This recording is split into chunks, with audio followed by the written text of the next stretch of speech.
अस्सलाम वालेकुम everyone. Dear students, आज से तकरीबन 2 दहाइयों पहले अर्ली 2000s में पाकिस्तान में कॉमर्स का एकदम से काफ़ी स्कोप पैदा हो गया था।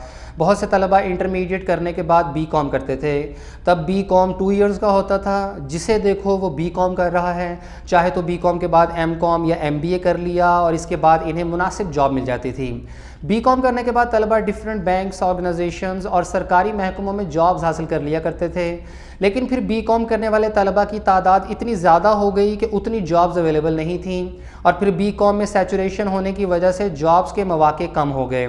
इसके बाद पाकिस्तान में ACCA का भी ट्रेंड चला और बहुत से स्टूडेंट्स ने ACCA में एडमिशन लिया और कईयों ने रेगुलर बैचलर डिग्री के साथ ACCA भी शुरू कर दिया। लेकिन बाद में इसकी पॉलिसीज़ में तरामीम की वजह से पाकिस्तान में इसकी वैल्यू कम हो गई और इसका ट्रेंड भी काफ़ी डाउन हो गया।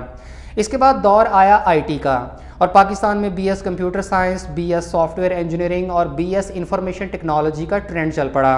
बेशुमार यूनिवर्सिटीज़ और इंस्टीट्यूट्स ने IT के ये प्रोग्राम्स अंडर ग्रेजुएट लेवल पर ऑफ़र करना स्टार्ट कर दिए।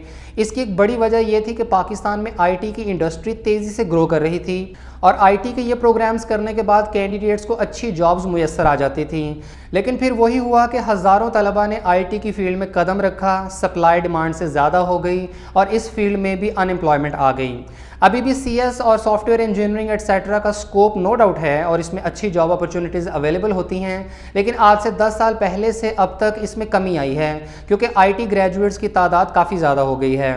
फिर मेडिकल की फ़ील्ड की बात करें तो MBBS का स्कोप तो हमेशा सही रहा है, लेकिन 2008 के ज़लज़ले के बाद पाकिस्तान में फिजियोथेरेपी के प्रोग्राम में बहुत ज़्यादा तेज़ी आई और इसे 3 या 4 साल की डिग्री से अपग्रेड करके 5 year doctor of physical therapy बना दिया गया और पाकिस्तान में हर दूसरे इंस्टीट्यूट ने DPT का प्रोग्राम ऑफ़र करना स्टार्ट कर दिया। इनमें गवर्नमेंट सेक्टर की यूनिवर्सिटीज़ तो एक ख़ास हद तक ही थीं, लेकिन प्राइवेट सेक्टर के इंस्टीट्यूट्स ने DPT को थोक के हिसाब से ऑफ़र करना शुरू कर दिया, जिसके नतीजे में पाकिस्तान में बहुत ज़्यादा तलबा फिजियोथेरेपिस्ट बने और अभी भी बन रहे हैं। पूरे पाकिस्तान में DPT का प्रोग्राम ऑफ़र करने वाले इदारों की तादाद 200 के लगभग है, जिनमें से गवर्नमेंट सेक्टर के इदारे 25 से ज़्यादा नहीं हैं, बाकी सब प्राइवेट हैं। इतनी ज़्यादा तादाद में DPT का प्रोग्राम ऑफ़र होने की एक बड़ी वजह ये थी कि फ़िज़ियोथेरेपी की कोई काउंसिल नहीं थी और जिस इंस्टीट्यूट का दिल चाहता था वो कोई और प्रोग्राम ऑफ़र करे ना करे, लेकिन DPT ज़रूर ऑफ़र करता था और कोई रोक टोक नहीं थी। अगर तो ये खुद यूनिवर्सिटी है तो कोई प्रॉब्लम नहीं, और अगर इंस्टीट्यूट है तो सिर्फ किसी यूनिवर्सिटी से एफिलिएशन लेनी है और आप DPT स्टार्ट कर दें। इस सब की वजह से DPT की वैल्यू खासी कम हुई, जबकि इसके मुकाबले में डॉक्टर ऑफ फार्मेसी के प्रोग्राम की वैल्यू कम नहीं हुई क्योंकि इसकी काउंसिल बनी हुई है और पाकिस्तान फार्मेसी काउंसिल की परमिशन के बगैर कोई इदारा फार्मडी का प्रोग्राम ऑफ़र नहीं कर सकता और पाकिस्तान फार्मेसी काउंसिल की अप्रूवल इतनी आसानी से भी नहीं मिलती जब तक कि आप तमाम रिक्वायरमेंट्स फुलफिल नहीं कर लेते।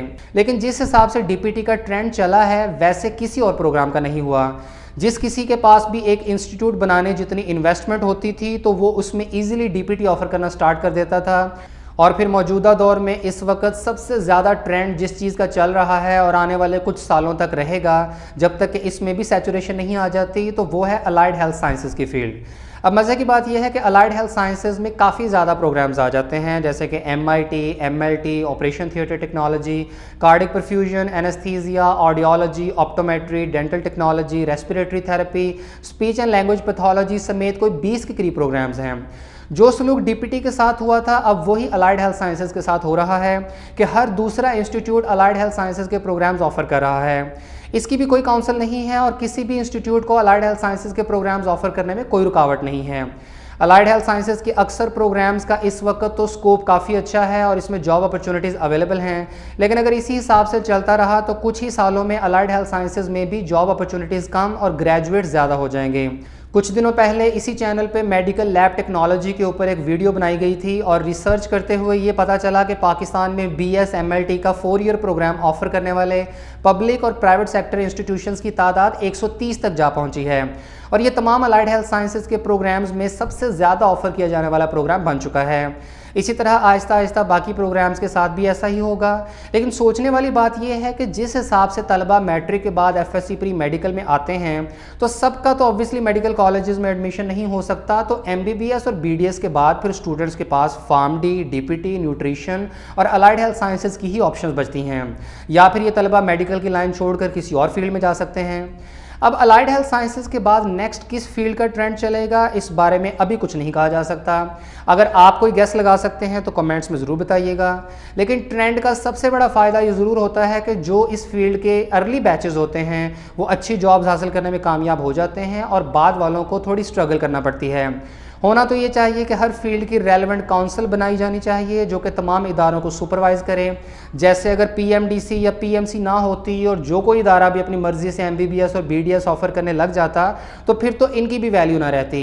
इसी तरह बहुत से ऐसे प्रोग्राम्स हैं जिनकी डिमांड और वैल्यू कांस्टेंट रहती है, जैसे कि CA, LLB, PharmD और एग्रीकल्चर समेत कई और फील्ड्स हैं, क्योंकि इनमें एडमिशन लेने वाले तलबा की तादाद एक ख़ास हद से आगे नहीं बढ़ती। और जो कोई भी प्रोग्राम ऐसा होगा जो कसीर तादाद में ऑफ़र हो और उसमें हज़ारों के हिसाब से तलबा एडमिशन लें तो फिर उसकी वैल्यू कम होने से कोई नहीं रोक सकता। बहरहाल कोई भी प्रोग्राम चाहे जिस कैटेगरी का भी हो, हमेशा उसमें अच्छे स्टूडेंट्स के लिए अच्छे मौके होते हैं।